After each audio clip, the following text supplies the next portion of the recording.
What up, what up, what up, man? It's your boy D-Phil, man, coming at you one more again, man. Talking to my belly gang out there, just hoping everything's lovely today. We got the S&P, the NASDAQ, the Dow, all making moderate gains today. It's a good thing after yesterday, and then we talked about it. It was an opportunity to buy and, or at least build your portfolio, get some things on the discount. Um, you got to when you get these pullbacks, you got to take advantage of them. These solid companies, they won't pull back very far, but when they do, you definitely got to take advantage, man. Hopefully, you're able to do some of that. If not, just keep putting away a little bit. So the next time we have a pullback, you got an opportunity to make you a little bit of money. Today I want to talk to you a little bit about the seven streams of income. A lot of times people hear it or haven't heard it, but I'm gonna introduce it to you today. It's not my thing. I didn't make it up, but it's just streams of income that somebody wrote a book, uh, thought you should have, and it's not a bad thought. It's not a bad thought. I mean, if you had that money coming in, the less you're depending on your job, and I'm not saying quit your job if you love your job.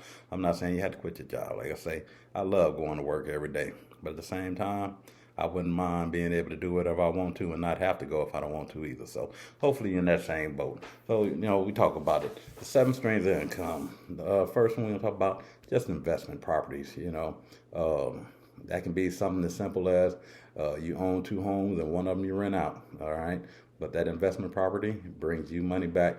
Usually for it to be listed as an investment property, it just has to be close to your next home, or it has to be some kind of dwelling that is not considered a second home. All right. So if you're gonna do that, I mean, there are multiple ways to go about that, but a lot of people start off like that. I know I started out like that. Was um, my first home became a rental property. That's just all over. I moved into my second home. My first home became a rental property. So, you know, second stream of income, profit income, buying and selling things.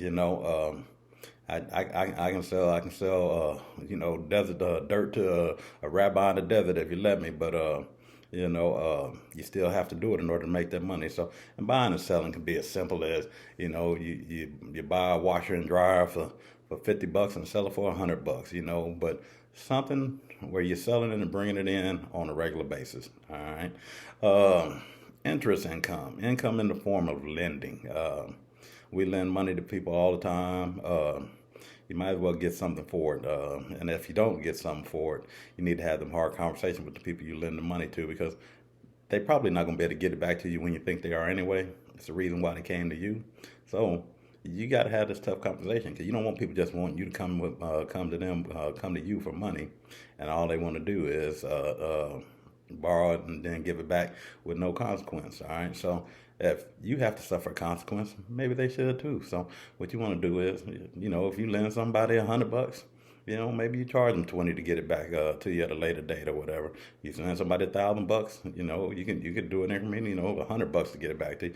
You can set it up however you want to, but to make it binding, you're probably gonna have to start doing some kind of contract with them, though. But that's your interest income. One of my favorites, you have your dividend income. That's the income you get from the purchase of stocks. All right, it's you have ownership in a stock, and then they pay you in the form of a portion of the profit. So, a good example of that is, if you wanted people to have 17 pairs of Nike and you only wear one of them, instead of buying another pair of Nikes, buy your share of stock in Nike, something like that. You got every new Apple phone that comes out, buy your share of Apple, uh, be a share owner, not just a consumer. We talked about rental income. If you're gonna approach that rental income though,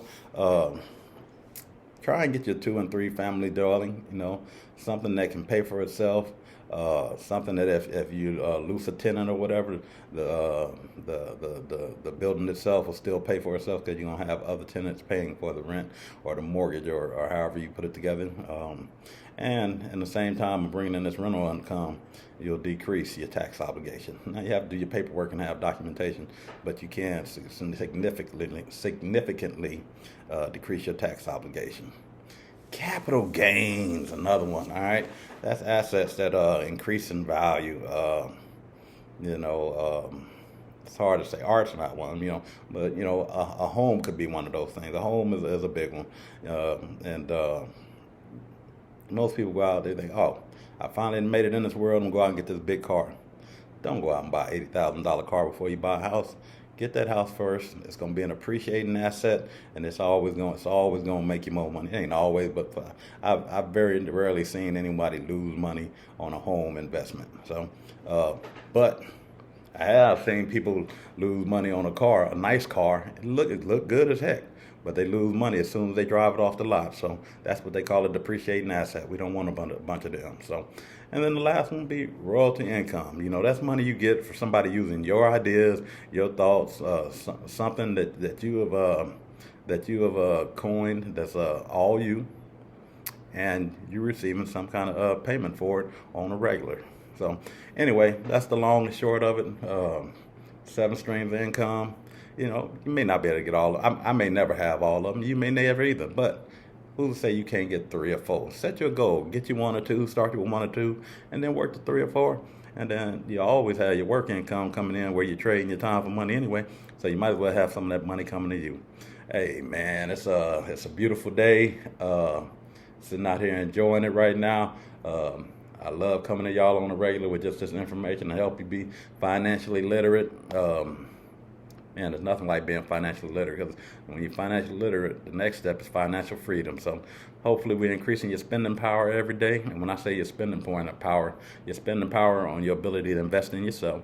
Hopefully increasing that every day, and make a point to invest in your health, invest in your wealth, man.